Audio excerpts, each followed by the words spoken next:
Hi friends, आमे आज नुआ पद्धति रे फाटुआ रोग विषय आमे टिके देखिबा।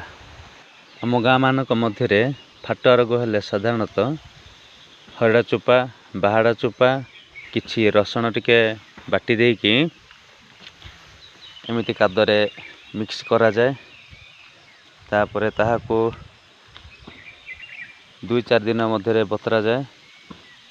तापरे एमिति कला परे गाय मानू गोटे घंटाटे किंबा 2 घंटा मिनिमम 2 दिन किंबा 4 दिन जदि कादरे बुड़े की रखा जाए ताहा हेले से सुस्थता पाइबो।